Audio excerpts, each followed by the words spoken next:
नमस्कार दोस्तों। आज 22 मार्च 2022 है और ये पोस्ट मार्केट रिपोर्ट है जो कि आप तक 5paisa.com के सौजन्य से पहुंच रही है। अगर आपको हमारी market calls, market insights, geopolitics पे हमारी राय या इकोनॉमिक इवेंट्स पे हमारी एडवाइस की ज़रूरत हो तो इस वीडियो के नीचे एक डीमैट लिंक है, उसके थ्रू अकाउंट खुलवाएं, फंड ट्रांसफ़र करें और स्क्रीनशॉट 9871066337 पर भेजें। अब आज सुबह जैसे हमारी बात हुई थी कि बाज़ार में डाउनसाइड नहीं लगता और उसके चलते जो है डिप पे अगर 17,000 के आसपास आपने बाइंग करी हो तो नतीजे बहुत अच्छे मिले। और जैसा कि मैं हमेशा कहता हूं कि कैरी करना चाहिए प्रॉफिटेबल पोजीशंस को।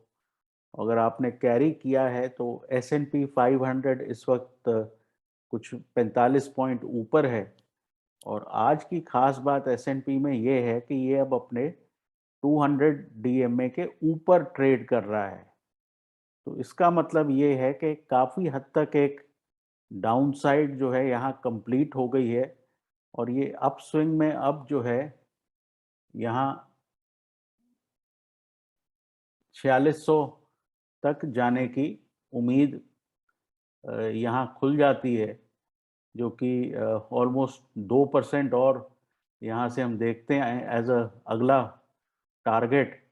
और फाइनली मेरे मेरी समझ में ये है कि लोग भले ही ये रेट हाइक्स को नेगेटिव लें, लेकिन बाजार इसको पॉजिटिव ले रहा है क्योंकि बाजार को ये लग रहा है कि अब जो फेड है वो बिहाइंड द कर्व से कैचअप करना चाहता है, जो कि बहुत ज़रूरी है। इन्फ्लेशन बाजार का नंबर वन दुश्मन है और ये बात लोगों को ध्यान में रखनी चाहिए कि इन्फ्लेशन फाइटिंग बुरी बात नहीं है। और अ, अगर फेड में हिम्मत है बड़े रेट हाइक्स करने की तो इससे जो है इकॉनमी की जो है आपको स्ट्रेंथ पता लगती है। आज के दिन में देखें तो आज जो है आईटी ने बहुत बढ़िया परफॉर्म किया और आईटी और रिलायंस दोनों ने मिलके बाज़ारों को संभाला। और later in the day banks ने भी पार्टिसिपेट किया। कुछ ब्रेंट क्रूड जो है $3-4 ऊपर से नीचे आया है, लेकिन मेनली आईटी और रिलायंस की कंट्रीब्यूशन थी। ऑटोज में भी अच्छा रुझान रहा। तो इसके चलते बाजार अब ऐसा लगता है कि अब अगले पड़ाव की तरफ जा रहे हैं। कल की रेड बार को हमने ऑलमोस्ट क्लीन आउट कर दिया है। तो अब जो है अगला हमारा जो लेवल होगा वो 17,650 के आसपास होना चाहिए। सिमिलरली निफ्टी बैंक में भी जो अगले लेवल हम देख रहे हैं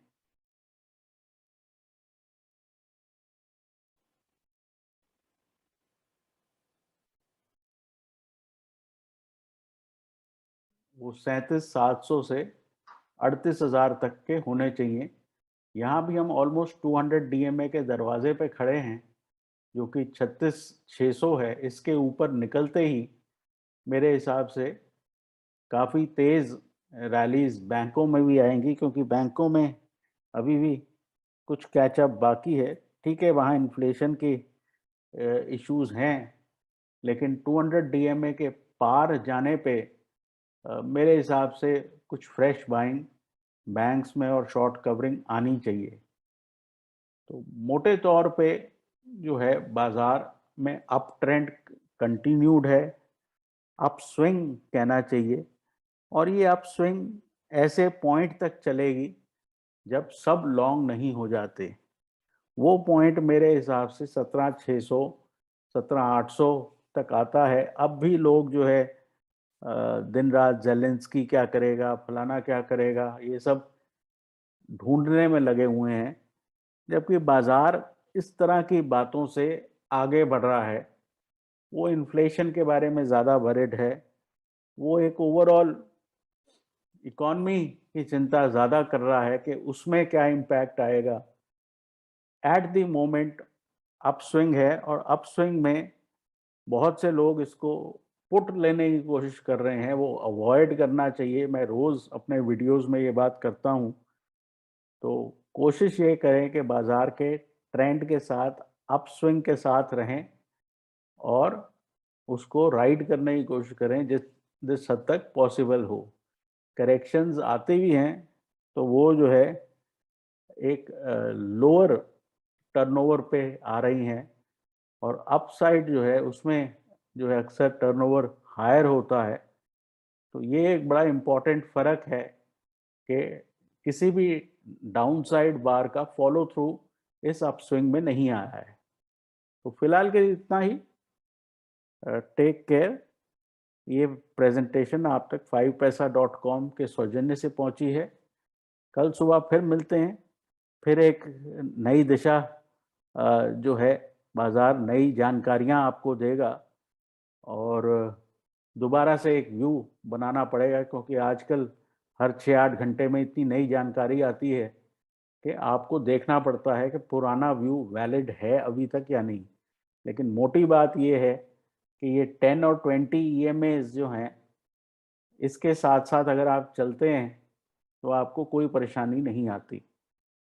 तो take care and good night.